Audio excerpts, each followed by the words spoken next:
Assalamualaikum warahmatullahi wabarakatuh. Innal hamdalillah nahmaduhu wa nasta'inuhu wa nastahdihi wa nastaghfiruh wa na'udzu billahi min shururi anfusina wa min sayyiati a'malina. Man yahdihillahu fala mudilla lahu ومن يضلله فلا هادي له. أشهد أن لا إله إلا الله وحده لا شريك له وأشهد أن محمدا عبده ورسوله. يا أيها الذين آمنوا اتقوا الله وقولوا قولا سديدا يصلح لكم أعمالكم ويغفر لكم ذنوبكم ومن يطع الله ورسوله فقد فاز فوزا عظيما. الحمد لله الذي بنعمته تتم الصالحات. ربنا آتنا من لدنك رحمة وهيئ لنا من أمرنا رشدا. اللهم آت نفسي تقواها وزكيها وأنت خير من زكاها أنت وليها ومولاها. أما بعد. Alhamdulillah, syukur pada Allah Azza wa Jal kerana dengan rahmat dan juga limpah kurnia yang Allah Ta'ala berikan dapat kita bersama pada malam ni, menyambung lagi perbahasan daripada mukhtasar mazhab akidah dan firqah umat Islam. Dan kita membahaskan pada bahagian yang terakhir daripada buku ni, iaitu gerakan-gerakan ataupun ideologi moden yang masuk menyerap ke dalam orang-orang Islam. Dan kita dah bahas sebelum ni, iaitu perbahasan mengenai satu aliran ataupun satu ideologi yang dinamakan dengan sekularisme ataupun sekularism, ataupun bahasa Arabnya disebut dengan ilmaniyah. Kita dah bahas bagaimana keluarnya idea ni daripada barat. Sekarang kita nak tengok bagaimana pengaruh sekularisme ni dia masuk ke dalam orang-orang Islam, maknanya negara-negara Muslim pada waktu itu. Pada waktu berlakunya pengembangan ideologi barat ni, kalau kita tengok antara khalifah yang masih ada dan wujud pada waktu itu yang menaungi orang Islam ialah khalifah ataupun kerajaan Turki Uthmaniyah. Ini ialah fasa ataupun khalifah yang terakhir. Pada waktu ni ideologi ni dia mula masuk. Dalam buku ni dia sebut pada tahun 1883 Masihi. 1883, satu orang wakil daripada kerajaan Turki Uthmaniyah yang berada di Mesir, yang dalam sebahagian catatan diberi nama dia ni ialah Khadiuni Ismail, tapi lebih popular dengan nama Ismail Pasha, lebih popular dengan nama tersebut. Banyak keadaan ataupun banyak catatan juga disebut dengan Khadiui Ismail, tapi dia lebih popular dengan nama Ismail Pasha, lebih famous dengan yang tu. Sebab tu kalau kita tengok Mesir pada waktu itu, kesan-kesan Turki Uthmaniyah ni masih lagi wujud. Maknanya khalifah menaungi Mesir dan gubernur yang menjadi wakil kepada kerajaan Turki Uthmaniyah ni dari segi pakaian, adat istiadat masih lagi ikut seperti mana yang dibuat dan dilakukan di dalam kerajaan Turki Uthmaniyah tu. Dari segi pakaian lah yang paling obvious. Antara yang menjadi syiar kepada Turki Uthmaniyah ni ialah memakai tarbus yang berwarna merah. Sebab tu kalau tengok ini ialah naungan daripada Turki. Tapi tidak bererti pemakainya ikut seperti mana yang dikehendaki oleh Turki Uthmaniyah. Jadi Ismail Pasha ni antara orang yang terpengaruh dengan pembaratan yang berlaku pada waktu itu, idea barat ataupun ideologi barat. Antara yang dia sangat terpengaruhnya ialah dia terpengaruh dengan France ataupun Perancis pada waktu itu. Sehingga dia yang menjadi wakil kepada Turki Uthmaniyah, dia telah berusaha untuk memasukkan undang-undang Perancis dalam pemerintahan di Mesir pada waktu itu, atas alasan undang-undang tersebut terlihat lebih maju, lebih boleh membawa kemajuan kepada masyarakat. Jadi ini orang Islam lah ni yang terpengaruh, dan akhirnya dia serap, dia cairkan perundangan barat dalam kalangan orang Islam. Dalam masa yang sama, pemimpin-pemimpin di tempat lain yang Muslim pun terpengaruh. Dalam buku ni lagi dia sebut, di India pula dilakukan usaha menghapuskan amalan syariat Islam dalam perundangan secara beransur-ansur. Lagi awal daripada apa yang dibuatkan oleh Ismail Pasha ni pada 1883, itu lagi awal di India, iaitu 1791. Sudah dibuat usaha tu, dan pada waktu tu British menguasai India. Kalau tengok pangkalan dia ialah di Goa, India. Itu tempat British duduk. Dalam masa yang sama juga Algeria dipaksa supaya tidak beramal dengan undang-undang Islam apabila Perancis berjaya menjajahnya pada tahun 1830. Di Tunisia pada tahun 1906. Di Turki ni yang paling obvious lah, yang paling jelas, iaitu ketika mana naiknya Kemal Atatürk selaku presiden pertama bagi Turki, tukar daripada khalifah ni jadi Republic of Turkey. Dia gulingkan Khalifah Uthmaniyah yang terakhir pada waktu itu, diikuti oleh semua jajahan takluk Turki Uthmaniyah, iaitu di belahan Iraq dan juga Syria pada waktu itu, dan dibahagikan dia punya border state ataupun government state tu oleh Inggeris ataupun British pada waktu itu, dan juga Perancis. Maknanya ada MOU antara France dan juga British membahagi-bahagi tanah jajahan Khalifah Turki Uthmaniyah. Sebab tu kalau tuan-tuan tengok peta dunia kan, tuan-tuan akan tengok peta negara-negara Arab ni, negara-negara yang penduduk dia bercakap Arab.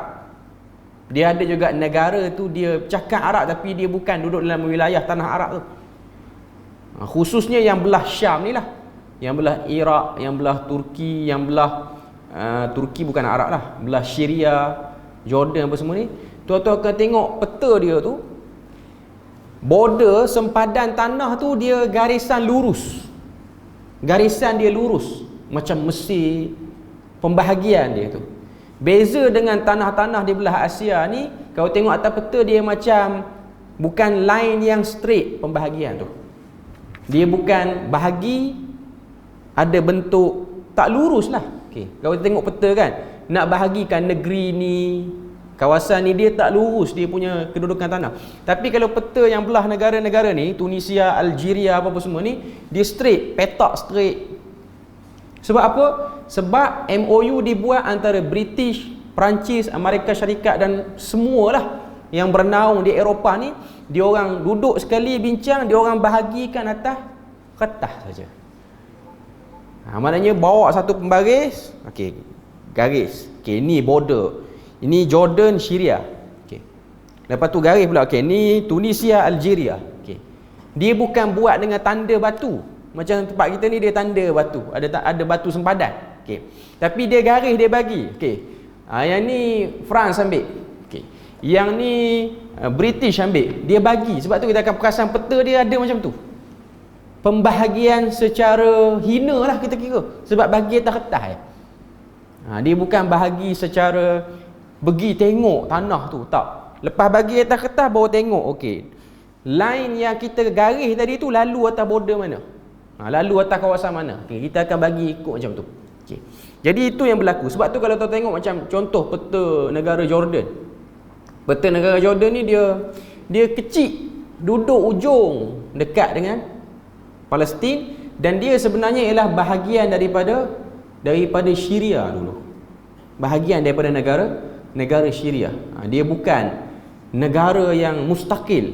Maknanya negara yang daripada dulu lagi orang kenal nama dia Urdun. Tak. Amman ada, ibu negara Jordan. Amman tu daripada dulu duk ada. Okay. Cuma negara yang namanya Jordan ni dia kemudian.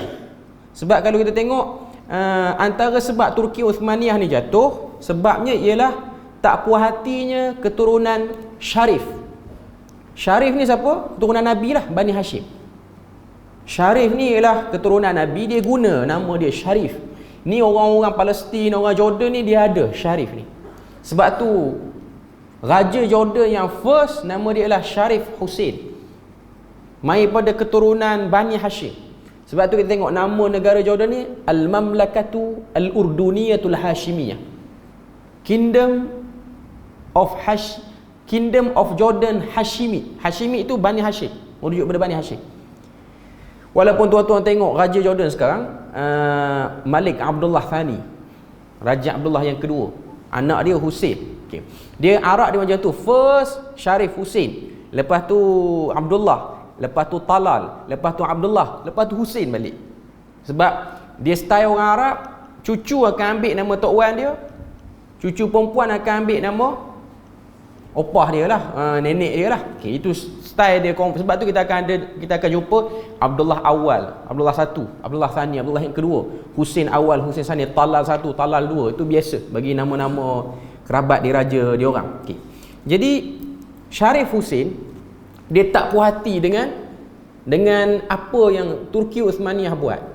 Sebab tu kalau tengok sikap tak suka kepada kerajaan Turki pada waktu itu kuat, terutamanya berpusat di Mekah. Kita tahulah Mekah tu tempat lahir Nabi. Tapi perangai tak suka dijajah oleh orang luar tu ada. Sebab tu kita akan tengok macam gubernur-gubernur di kawasan pinggiran dekat dengan Mekah. Contoh di Taif. Ni bukan cerita zaman Nabi ni cerita kemudian dah. Okey.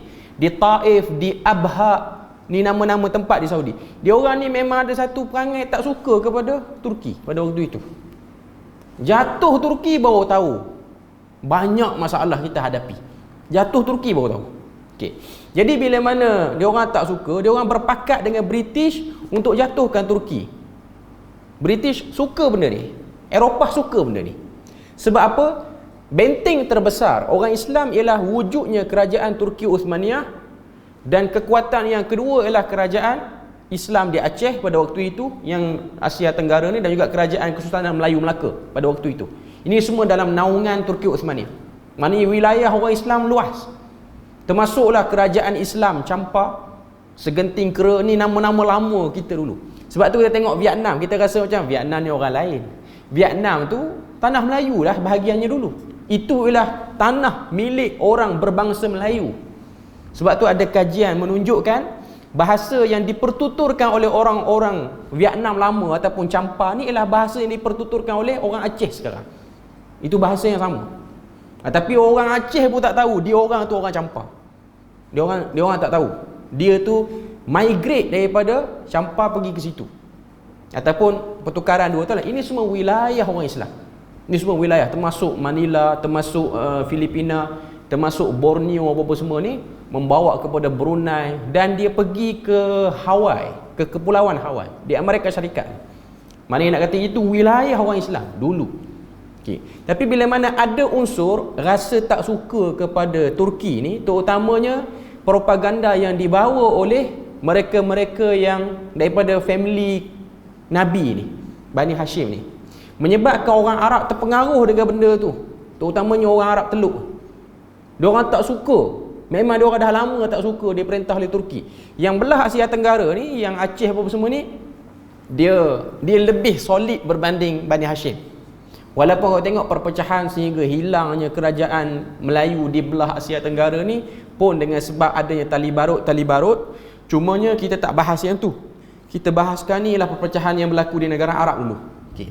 Jadi Bani Hashim ni pergi jumpa British. Syarif Hussein ni daripada Bani Hashim jumpa British kata kamu lawan jatuhkan Turki Uthmaniyah, kami akan beri kepada kamu tanah ni dan kamu akan jadi raja. Itu janji awal kepada Syarif Hussein. Kalau kamu boleh jatuhkan Turki Uthmaniyah, boleh bantu jatuhkan Turki Uthmaniyah, lumpuhkan Turki Uthmaniyah. Waktu tu antara projek besar yang Turki Uthmaniyah nak buat ialah projek landasan kereta api Hijaz. Sebab tu orang pergi Madinah sekarang, ada satu tempat ziarah ni ialah stesen kereta api Hijaz zaman Turki dulu. Stesen kereta api tu dia akan banyak stok lah. Dia bermula daripada Turki, lalu Syria, sampai kepada Madinah Munawarah. Itu projek Turki Uthmaniyah, tapi terbengkalai dengan sebab adanya tali barut ni. Tak boleh buat, tinggal landasan saja. Dia melintasi beberapa buah negara-negara belah-belah Syam ni lah. Okay. Jadi Sharif Hussein dia lawan, dia bertembung dengan Turki Uthmaniyah, dan mudah cerita, pendek cerita, Turki Uthmaniyah jatuh. Turki Uthmaniyah jatuh pada waktu itu. Walaupun sebahagian para ulama pada waktu itu yang berada di Mekah tak suka dengan sikap Sharif Hussein, dengan sebab menimbulkan banyak kerosakan, jangkaan para ulama. Akhirnya menanglah Sharif Hussein lawan Bani Hashim ni, lawan Turki Uthmaniyah ni. Bila mana British masuk, British mungkir janji, British bagi pada Sharif Hussein tanah yang kontang gersang yang namanya Jordan sekarang, yang tidak ada apa-apa. Sebab tu kalau tuan-tuan tengok Jordan ni, dia tak ada produce hasil bumi apa pun, kecuali zaitun. Zaitun ni dia orang ada. Dia orang produce tanaman lah.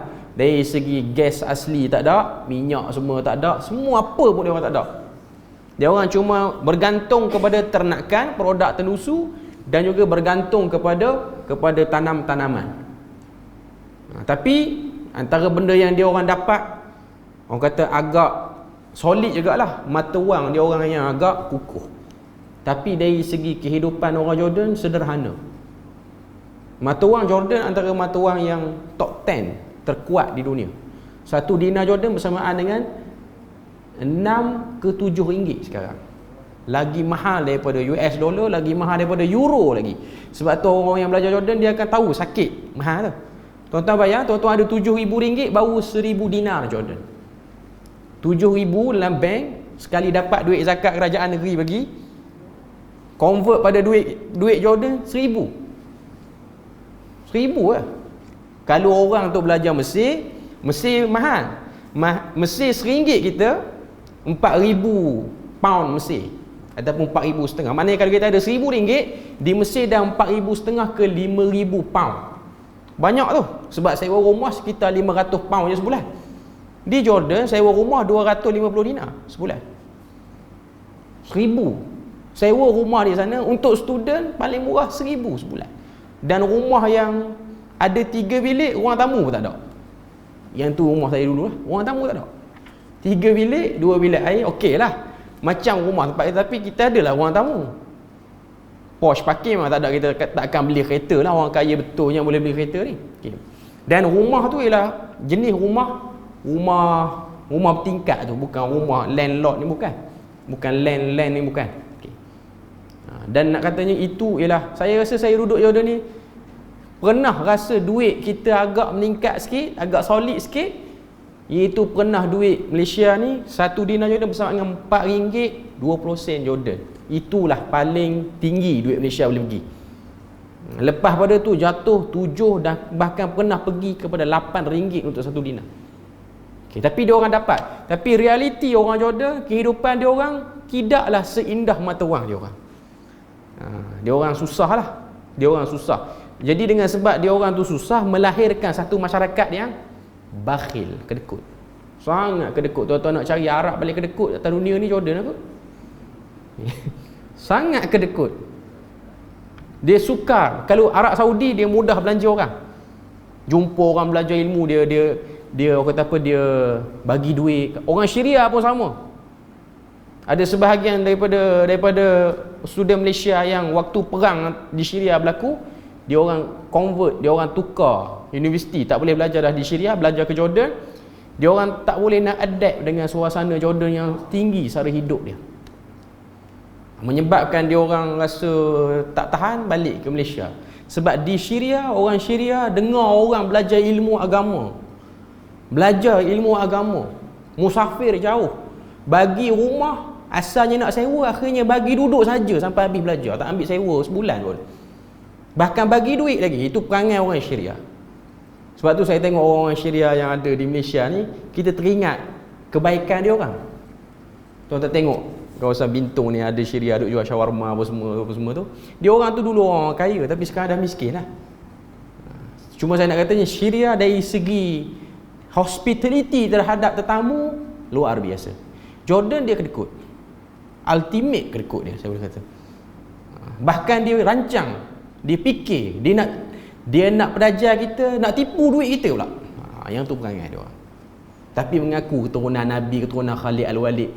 Tuan rumah yang saya sewa tu, dia kata dia keturunan Khalid Al-Walid. Memang dia Bani Khalid di sana.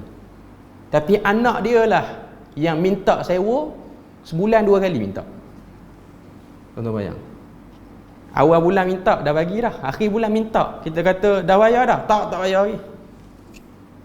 Jumpa abang dia bagi tahu, adik kamu ni dah macam over sangat ni. Over sangat minta selalu duit. Abang dia kata jangan, bagi yang first, bagi pada dia ataupun ayah dia. Akhirnya bergaduh dua beradik, abang dengan adik. Apa jadi? Adik itu tembak dengan pistol, mati abang dia. Tuan-tuan tengok gila punya harap. Ini sikit pengalaman saya nak cerita lah. Itu pun perasan pemilik kepada tamadun hebat dalam perangai macam tu pun. Okay. Saya duk terfikir kalau Khalid Al-Walid bangkit tengok ni anak cucu dia lempang satu-satu ni. Ni semua tak guna punya keturunan. Okay. Walaupun dia Bani Khalid lah. Okay. Cuma nak kata, saya teringat tu rasa geram juga lah. Banyak ribu duit kita habis kena tipu kan dengan dia orang ni. Tapi beza Syria, Saudi ada juga kawan orang-orang yang ego tu tak lari dah, di mana-mana tempat pun ada. Tapi saya nak katanya ialah apa dia orang dapat? Dia orang dapat tanah yang kontang. Itu syariat. Kalau tuan-tuan nak tengok dia punya muka Raja Jordan ni, tengok duit 1 dinar dia. Itu ada muka raja. Itu first. Saya boleh katakan dia lah orang yang menjadi dalang kepada jatuhnya Turki Uthmaniyah. Selain daripada propaganda yang dah masuk kepada family Turki Uthmaniyah yang lain-lain. Contoh macam Ali Pasha tadi di Mesir, sehingga nak ambil undang-undang France masuklah Mesir. Okay. Bila mana jatuh Turki Uthmaniyah, berlaku pergolakan antara kabilah Arab. Antaranya Bani Hashim, selain daripada tu ialah Bani Saud, yang kita kenali dengan Arab Saudi sekarang. Okay. Bani Saud pada waktu itu berjuang untuk mengeluarkan British daripada wilayah dia orang. Perjuangan dia orang peringkat awal tidak mendapat sambutan sebab ramai orang tengok British ni okey. Sehinggalah perjuangan itu disambut oleh satu orang tokoh besar di sisi orang Saudi, iaitu Syekh Muhammad bin Abdul Wahab. Yang orang duk kata Wahabi tu. Okay. Dia beri sokongan dan akhirnya Muhammad bin Saud, Abdul Aziz bin Saud ni lah antara pendiri kepada kerajaan Arab Saudi. Dia orang menang dan dia orang boleh halau British. Tapi halau pun taklah halau dengan terhina. Dia macam Malaysia juga lah cerita dia. Maknanya ada deal yang elok. Orang kata sebab macam-macam mana pun British ada kuasa besar pada waktu itu. Tapi Saudi merdeka lagi awal pada kita lah. Sebab tu kita tengok hari pembinaan Saudi ni sekarang dah ke tahun yang ke-91 dah. Dia orang punya kemerdekaan tu dah lama pada kita. Okay. Cuma nak katanya itu cerita dia. Sebab tu tuan-tuan tengok Syekh Muhammad bin Abdul Wahab ni di Saudi, dia bukan benda yang sesat di mata dia orang. Dia orang angkat sebagai tokoh. Syekh Muhammad bin Abdul Wahab di mata rakyat Saudi ialah seperti Mak Kilau di mata orang Melayu. Pejuang. Mak Kilau tu batiniyah, suku kira. Mak Kilau tu mengamalkan tarikat tertentu, tu suku kira. Yang penting dia dah berjuang. Dia gerila ke apa ke, nama dia besar. Datuk Bahaman ke apa-apa semua, tak nak bincang akidah dia tu. Cuma nak katanya dah berjuang untuk negara ni. Sebab tu konotasi Muhammad bin Abdul Wahab di Saudi ni dia agak positif. Cuma dia punya family berpindah dan membentuk sebuah kerajaan baru yang dikenali sekarang ni ialah Daulah Qatar, negara Qatar sekarang. Itu ialah pecahan daripada fraction family Bani Tamim. Muhammad bin Abdul Wahab tadi tu membentuk satu kabilah nama dia Al-Thani. Sebab tu kalau tuan-tuan tengok nama dia panggil Amir Qatar. Dia tak panggil Malik, dia guna istilah dia orang ialah Amir. Pemimpin tertinggi tu, raja dia orang ialah Tamim Al-Thani. Ni keturunan Bani Tamim ni. Betul keturunan Bani Tamim. Sebab tu kita tengok masjid negara di Qatar, masjid dia nama Jami' Muhammad bin Abdul Wahhab. Nama masjid negara dia orang. Tapi adalah isu. Cuma saya nak katanya, bermula pada nilah berlakunya perpecahan di kalangan negara Arab. Membentuk Kuwait, membentuk 12 wilayah Al-Muttahidah UAE. UAE ini ada 12 wilayah, bentuk jadi UAE, dan juga Iraq dan lain-lain itulah membentuk. Cuma ada ceritanya ialah datang daripada idea seronok tengok sekular di barat dulu. Sebab semua nak keluar daripada pemerintahan Turki Uthmaniyah ni. Tak dinafikan Turki Uthmaniyah pun ada problem di saat-saat akhir sebelum dia orang jatuh. Sebab tu kalau tengok dia orang dah pelik cara, orang kata apa, cara kehidupan dia orang tu dah pelik. Sebab tu kalau kita baca khalifah-khalifah dalam kerajaan Turki Uthmaniyah ni, ada yang mengamalkan homoseksual. Khalifah ada. Cerita ni ada ni. Cuma kita tak nak buka lah lebih-lebih. Nanti panjang cerita, kata kita anti Turki Uthmaniyah pula. Okey. Kata kita anti Turki Uthmaniyah tu okey lagi. Kata kita ejen Yahudi pula. Okey. Itu panjang cerita. Cuma saya nak sebut itu ada di barat pun ada. Di barat pun ada. Dua-dua. Dia macam ni tuan-tuan. Bila mana dah senang, banyak duit, macam-macam lah fitnah akan masuk. Sebab waktu tu Turki Uthmaniyah kaya. Sebab tu kita tengok Turki Uthmaniyah punya, orang kata apa, punya istana di saat-saat akhir. Tuan-tuan boleh bayang, awan larat yang duduk dalam istana tu, balai rung seri lah kita kira, hiasan atap dia tu, hiasan ceiling tu ialah bertatahkan emas solid, bukan saduran. Nak kata kayanya pada waktu Turki Uthmaniyah. Okay. Dan simpan gundik yang ramai. Ini kebiasaan khalifah-khalifah yang mutaakhir dan juga gubernur-gubernur dia orang. Yang awal-awal tu bagus, yang Muhammad yang awal-awal lagi tu. Yang Turki Uthmaniyah yang awal-awal lagi. Yang tu tak ada masalah sangat. Yang tu solid dengan ajaran Islam semua, memang betul nak tahan. Okay. Cuma nak kata yang nak jatuh tu, sebelum jatuh secara keseluruhannya. Okay. Kemudian dia sebut sini apa lagi? Dan di rantau ini, iaitu Indonesia, Malaysia dan lain-lain, dengan kedatangan penjajah Inggeris, Belanda dan lain-lainnya. Okay, maknanya merebak sampai ke Asia Tenggara. Okay. Walaupun negeri-negeri umat Islam telah ditinggalkan oleh penjajah-penjajah asing, tetapi mereka telah berjaya membentuk penjajah-penjajah baru daripada kalangan orang Islam di negeri masing-masing, yang dididik dan diajar supaya meneruskan ajaran sesat sekularisme ini. Dia ideologi. Maknanya bila mana sampai saja pada nak buat Islam, dia akan banyak, dia susah lah. Banyak sekatan-sekatan yang dibuat, yang dibawa oleh penjajah itu dalam bentuk berbagai ideologi dan dijadikan mazhab dalam fiqh, siasah dan muamalat.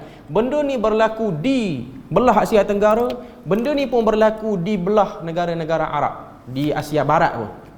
Sebab tu tuan-tuan tengok kemuncak kepada kata apa, ranumnya, masak elok dia punya pemikiran barat dalam pemerintah Arab ni. Tuan-tuan boleh tengok bila mana naiknya Anwar Sadat di Mesir, diteruskan pula oleh Anwar Sadat ni. Kalau kita tengok, dia daripada Ikhwan Muslimin dulu asalnya, lepas tu berubah ikut idea pembaratan, pergi kepada Husni Mubarak. Benda yang sama juga berlaku ke Ben Ali, keluarga pemerintah di Tunisia kalau saya tak silap. Yang ni pun pekat dia punya pembaratan dia. Benda yang sama juga berlaku di Iraq.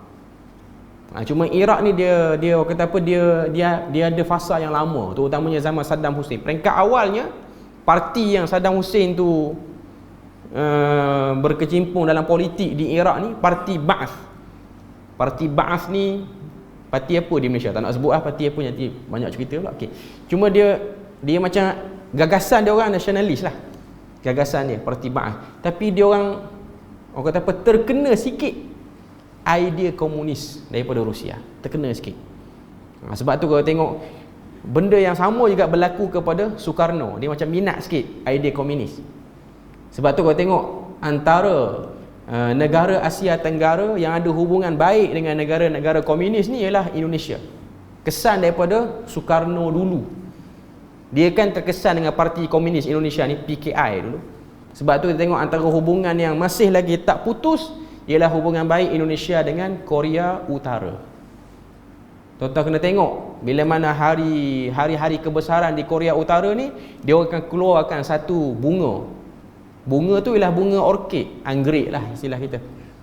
Itu ialah bunga lambang hadiah MOU Soekarno dengan Korea Utara dulu. Dia macam kata apa, dia orang tak ketat sangat lah. Beza Korea Utara dengan Malaysia ni, dia agak ketat lah. Sebab kita tak ikut ideologi dia orang. Memang ideologi tu ada unsur ekstrim dan ketat lah. Okay. Cuma nak katanya dia berlaku perpecahan. Dan perpecahan tu masuk kepada ahli akademik. Saya ingat pensyarah-pensyarah saya dulu, khususnya yang datang daripada Iraq ni, dia punya kesan komunis lama tu masih lagi ada. Walaupun dah okey dah. By technically dia orang dah okey. Dia orang dah berkecimpung dalam ilmu syariat yang betul. Antaranya Dr. Bashar Awad ni masih lagi hidup. Dia tahqiq kitab-kitab hadis ni berjilid-jilid. Bidayah wan Nihayah, banyak kitab hadis. Cuma style moden yang dia pernah join waktu muda tu, dia tak boleh buang. Dia beza dengan syekh-syekh ataupun doktor-doktor syariah, doktor-doktor PhD syariah daripada negara lain yang dia orang ada identiti pakai jubah, pakai lebay lah pakaian kita, pakaian ahli agama. Tapi kalau pensyarah-pensyarah yang datang pada Iraq ni, dia orang pakai macam orang barat. Licin, tak ada janggut, tak ada apa pun. Misai je ada. Misai macam Charlie Chaplin yang lama tu. Zaman tu. Okay, nak kata style dia orang masih lagi hidup ni. Bashar Awad ni masih lagi hidup. Qahtan Ad-Duri, tapi alim. Cuma dah biasa dengan cara tu. Termasuklah yang baru meninggal baru ni, Dr. Naim Yassin, yang kitab dia tu jadi silibus kepada takmir di Perlis ni, iaitu Iman, Hakikat dan Rukunnya yang warna hijau tu. Dia dulu pun antara yang mutaathir, terkesan dengan komunis, tapi convert balik di Iraq dulu. Di Iraq lah kebanyakannya. Tapi Iraq ni ialah gedung ilmu, kita kena tahu. Universiti Baghdad, Universiti Ambar, ni universiti-universiti yang melahirkan pengkaji-pengkaji yang hebat. Cuma dia terkena, orang kata apa, terkena ideologi sekejap. Dia macam Universiti Azhar. Tuan-tuan nak tahu, Universiti Azhar dibina pada zaman kerajaan Fatimiyah di Mesir. Fatimiyah ni Syiah yang ekstrim. Sehinggalah jatuh kerajaan Fatimiyah, para ulama Ahlus Sunnah wal Jamaah membersihkan Universiti Azhar daripada ajaran-ajaran yang menyeleweng ni. Jadi kekal Universiti Azhar kan sebagai universiti yang kita kenal sekarang. Cuma kita kena tahu universiti yang tertua di dunia untuk orang Islam ialah Universiti Qarawiyyin di Morocco, di Maghrib. Ni zaman kerajaan Islam Andalus dulu lagi. Nak sebut pada kita bahawasanya bila mana ideologi itu masuk, orang akan minat. Tengok waktu bila mana Malaysia ni masuk ideologi komunis, ada tokoh-tokoh kita ni, tokoh pembaharuan pun minat. Dia bukan komunis yang macam di Korea Utara tu, komunis yang tolak konsep ketuhanan. Dia minat idea, tak nak terkongkong dengan sistem monarki yang mencekam ni. Tu je. Tak suka muka sama, lepas tu tak boleh jatuhkan dia orang yang jadi pemimpin ni. Kita nak orang ni kalau dia buat teruk, kita boleh jatuhkan dia. Itu je, nak keluar daripada sistem tu. Jadi ada sebahagian peminat-peminat idea-idea komunisme, sekularisme ni, dia orang pun terbabit sekali. Tapi dia orang dah sedar dan dia orang patah balik lah kepada kata apa, aliran yang betul. Sebab tu kalau tuan-tuan tengok dulu di Syria, Dr. Said Ramadan Al-Buti, tokoh besar, dia antara orang yang berpegang solid mengundi dalam pilihan raya ni haram. Solid dia pegang. Bahkan dia tengok orang-orang Syria yang mengundi dengan hasrat, jatuhlah kerajaan Asad ni. Bani Asad ni daripada Alawiyin, daripada Qaramitah dulu, Syiah yang tu, Bani Bashar Asad, Hafiz Asad ni apa semua ni lah. Okay. Dengan hasrat nak bagi jatuh, orang ni dikira sebagai burah. Itu pandangan Al-Buti dulu. Sehingga di akhir-akhir hayat dia rasa kita tak boleh pakai pandangan ni. Dia tarik balik dan dia kata mengundi itu okey, tak ada masalah. Di Malaysia kita pun ada sebahagian asatizah yang masih lagi duk pegang dengan pandangan ni, tak boleh mengundi ni. Masih lagi ada. Bagi saya itu duduk dalam isu fake. Ada orang dia nak masuk dalam isu akidah, tapi dia masih lagi dalam isu fake sebenarnya. Isu fiqh. Fiqh ta'ayush. Fiqh kita hidup bermasyarakat. Macam tu lah. Cuma nak kata Ramadan Al-Buti ni lepas pada dia tengok makin teruk Bashar Assad, memang kita kena jatuhkan juga orang yang macam ni. Sebab tuan-tuan kena tahu, walaupun ada pilihan raya di Syria, di Mesir pun sama, pilihan raya ada. Maknanya tiap-tiap cukup penggal dia akan buat pilihan raya untuk tukar presiden. Tapi adakah boleh tukar? Tak boleh tukar. Tuan-tuan tengok Husni Mubarak, 30 tahun lebih. 30 tahun lebih sehingga dia jatuh juga last kali dengan dia mati dengan sakit tu. Setiap kali pilihan raya di Mesir, walaupun orang Mesir ni tak suka dah Husni Mubarak, keluar saja orang kata apa keputusan, orang yang sokong dia 98%. Dia ejah SPR dia orang macam mana pun kita tahu. Sehingga ulama-ulama Azhar yang ditangkap kerana agak lantang ni, dia kata tak payah mengundi, keputusan keluar dulu sebelum kita keluar mengundi. Sebelum keluar mengundi tu nak letak 98 ke 97% kali ni pilihan raya dah keluar dah. Sebelum kertas mengundi duk cetak lagi. Nak kata teruknya orang tak suka. Sebab tu kalau tengok Husni Mubarak ialah antara orang yang terkaya di dunia pada waktu dia hidup. Kaya. Dia menguasai laluan kapal terusan Suez tu, dia kuasai. Satu kapal yang lalu tu, satu kapal yang saya ingat waktu saya di Kemaman dulu, ada beberapa syarikat oil and gas yang memang kena lalu kawasan ni, kapal dia orang. Lalu, bukan parking. Lalu kena bayar cash 1 juta USD cash. Transfer tak mau. Sebab apa? Bakshish nak bayar kat bawah ni. Masuk dalam audit nanti penat pula. Jadi kena yang cash lah. Tak boleh lalu, tak boleh ada laluan kod dalam bank ni, tak boleh. Nanti kena trace. Okey. Maknanya daripada 1 juta tu bayar dekat polis sikit, bayar dekat ni sikit, dan sehinggalah rakyat Mesir terbiasa dengan bakshish. Bakshish ni rasuah lah, duit kopi. Hatta pada isu-isu yang kecil, isu-isu kecil. Saya nak sebut teruknya sekular ni, akhirnya dia menatijahkan benda tu. Masalah moral masyarakat. Okay. Saya ingat saya pergi ke Mesir. Bila mana kita nak balik Malaysia, sampai di airport di Kairah tu, bawa barang banyak. Kita tahu flight Mesir ni antara flight yang kilo banyak. Dia bagi kilo banyak. Kelas ekonomi pun 40 kilo. Biasa flight lain kelas ekonomi 20 je. Dia 40. Dia Kuwait, Saudi semua 40 kilo. Untuk kelas business dan first lagi banyak kilo dia bagi. Yang masuk bawah tu bukan yang bawa naik atas. Yang masuk bawah. Okay. Jadi kita beli banyak, beli kitab. Waktu tu pameran macam sekarang ni lah musim pameran kitab antarabangsa semua ni, beli kitab.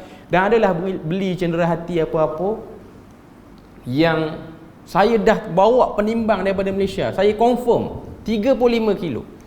Tak sampai 40. Okay. Sampai dekat alat scan tu, dia tak gerakkan alat kita. Dia tak gerakkan barang kita. Dia kata fi muharramat, ni ada barang-barang tak boleh bawa keluar. Saya kata tunjuk barang apa. Dia kata, aku kata tak boleh. Okay. Saya jadi pening sebab di Jordan dia tak ada yang tu. Jordan dalam dia kedekut tapi rasuah dia kurang sikit. Dia kedekut tapi rasuah dia agak. Sebab tu kalau Jordan kena saman, kita ulur 5 dinar 10 dinar, dia marah kita.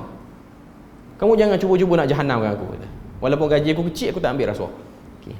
Itu Jordan bagus sebab di Jordan ni style dia kena saman, bayar on the spot, bukan macam Malaysia kena bayar ke cawangan trafik. Kita kena saman, bawa lu kertas saman tu, nanti akan datang bayar. Di Jordan lagi tak bayar, duduk situ, tak boleh jalan. 20 dinar, RM100 lah. Biasa kena 20 dinar RM100. Kita pun kata BTP memang dia anti, polis dia orang agak amanah lambat ni. Okay. Tapi untuk kes immigration di Mesir ni, pakai putih macam orang kerja hospital. Dulu tu pakaian dia orang. Okay. Macam kelakar sikit lah, pakai semua putih. Dia kata tak boleh. Lepas tu saya kata bagi masuk nak tengok. Dia buat tekan-tekan laptop komputer dia. Dia pun kata alat scan ni rosak, tiba-tiba rosak. Saya dah perasan ada benda tak kena. Okay. Kawan saya kata bagilah 50 genih, 100 genih, jalan lah. Tak bagi tak boleh. Tak bagi kita terlepas flight. Okay. Bagi 20 genih. Kawan saya 45 kilo, lebih 5 kilo lulus masuk. Tadi 35 tak lepas. Ni 45, dah lebih dah daripada apa yang diletakkan. Lulus, boleh masuk. Bagi 20 genih tu besarlah untuk dia orang, sebab makanan harian dia orang pun taklah semahal itu. Saya pergi waktu tu dengan Dr. Basi, Dr. Abdul Basi. Waktu tu nak beli kitab, lepas pada pondok dia kena banjir, kitab dia habis, hancur, beli ke sana. Banyak yang saya tak pernah pergi ke Mesir waktu zaman belajar, saya pergi lepas belajar baru saya pergi. Okay. Waktu pergi ke Masjid Amru bin Al-As, kita orang bawa media, kru ni lah, kru nak rakam kuliah-kuliah pendek Datuk Doktor pada waktu tu. Okay. Masuk Masjid Amru bin Al-As, lepas sembahyang Zuhur, kita nak buat rakaman, nak perkenal masjid ni ialah pada zaman Amru bin Al-As jadi gubernur Mesir dulu. Elok kita masuk, bawa beg penuh, macam kita punya kru ni beg penuh dengan stand kamera, kena tahan. Dia kata tak boleh rakam, masjid ni tak boleh rakam. Dr. Basit pun tanya, sebab apa tak boleh rakam? Dia kata nanti dia kena flash, tumbuh kulat situ, buruk bangunan ni. Dia punya kelentong pun dahsyat juga lah. Tak boleh. Okay. Akhirnya, sebab Dr. Basit ni dia pernah buat master dan PhD, kajian dia di Mesir, dia tahulah kehidupan orang Mesir macam mana. Okay. Dia pun kata, sebab yang tahan tu ialah muazzin. Okay. Bilal lah. Okay. Untuk Bilal dia. Dr. Basit pun kata, azan kamu tadi tak pernah dalam hidup aku dengar orang azan sedap melainkan yang kamu. Makan puji. Kena yang tu sekali, dia kata bawa lah kamera tu masuk. Elok terus. Kata, ke nak saya sedia teh ke kopi ke? Oh, jahanam punya muazzin tu. Saya geram tengok. Saya ingat lagi muka muazzin tu sampai ke sekarang ni. Dia lemah dengan puji. Kalau dia tak minta puji, dia minta duit. Itu perangai dia orang. Okay. Cuma adalah orang-orang yang bagus tu ada. Cuma saya nak kata ini ialah pembaratan yang berlaku. Semua dia rasuah ni dah jadi benda normal di sana. Kita tak boleh elak. Kita kena bagi tip dekat orang. Okay. Cuma nak katanya itulah realiti di Mesir dan negara-negara Islam pada waktu tu. Kita bagi lalu azan dulu, nanti kita sempurnakan sikit. Okey, kita sambung sikit lagi. Antara kesan yang dibawa oleh Ali Pasha. Ali Pasha ni, dia punya keluarga Pasha ni ataupun Basha pun ada yang sebut macam tu. Dia migrate, tuan-tuan kena tahu, migrate sampai ke Asia Tenggara. Ada di Indonesia, di Malaysia kita pun ada. Tuan-tuan, kalau tuan-tuan pernah jumpa lah orang yang ada keturunan Pasha ni. Dia orang ni ialah saki-baki daripada Turki Uthmaniyah yang dia orang punya center ialah di Mesir pada waktu tu. Okay. Pada waktu orang kata apa dicairkan undang-undang Perancis ni ke dalam orang kata apa ke dalam negara Mesir ni, dia punya kesan bukan hanya pada orang awam yang menyebabkan mata dia orang mata materialistik semata-mata. Sebab tu yang jadi rasuah apa semua tu, mata benar-benar tengok materialistik. Okay. Dia pergi kepada akademik. Sebab tu ada satu orang yang kita kira tali barut kepada keluarga Ali Pasha ni lah, yang juga menjadi tali barut kepada British pada waktu tu. Nama dia Sheikh Ali Abdul Razak. Dia ni pensyarah di Universiti Azhar pada waktu tu, tapi dia ni memang pengampu yang tak betul. Dia telah tulis satu kitab Islam wa Usulul Hikam. Kitab ni dia tulis macam mana sinkronasnya hukum undang-undang barat dengan undang-undang Islam.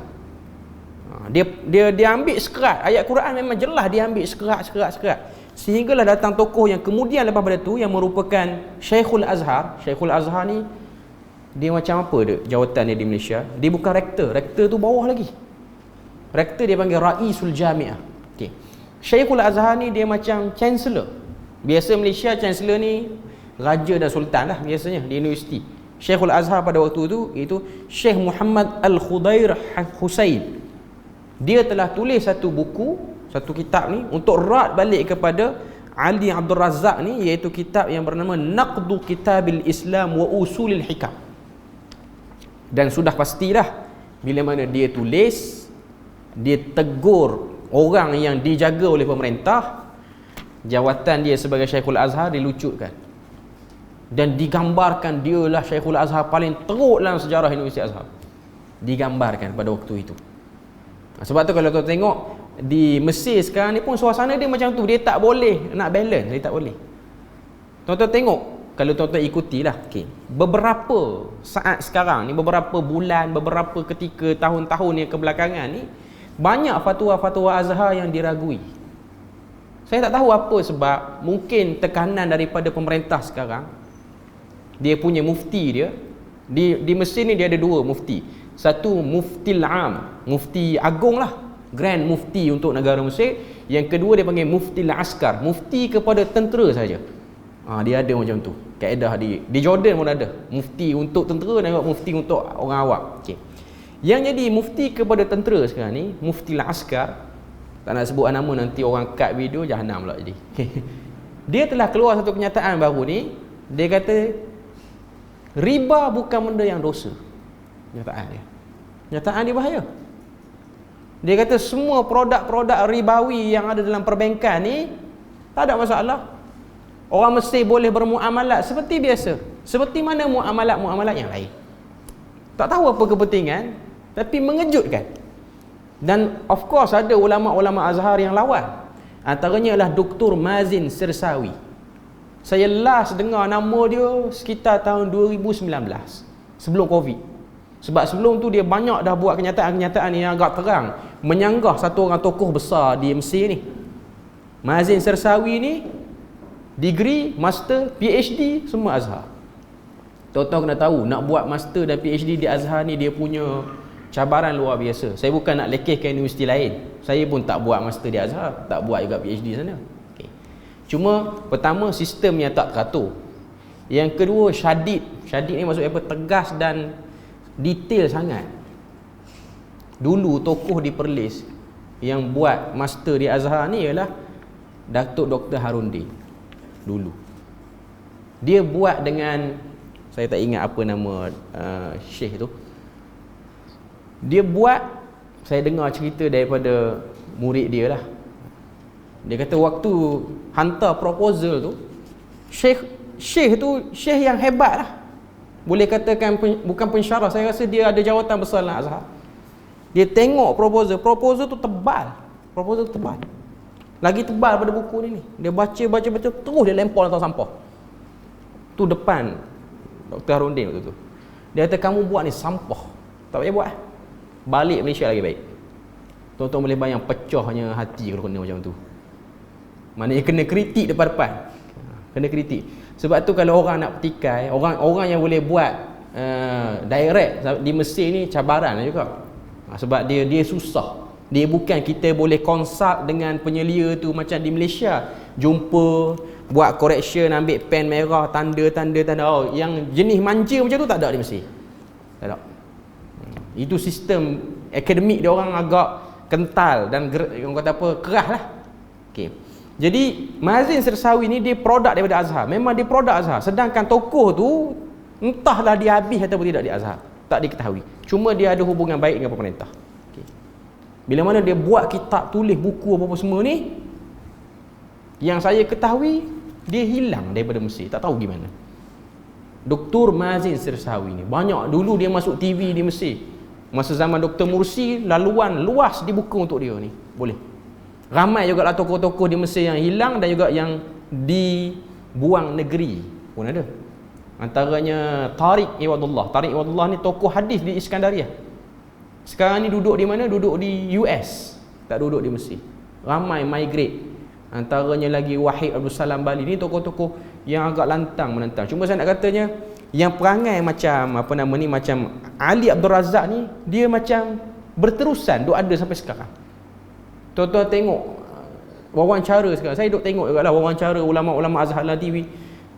Dangkal kita tengok dia punya cara dia penghujahan. Lepas tu bila mana dia kena interrogate dengan kata apa, dengan moderator tu, dia macam cepat nak marah. Tadi baru saya ada tengok satu video.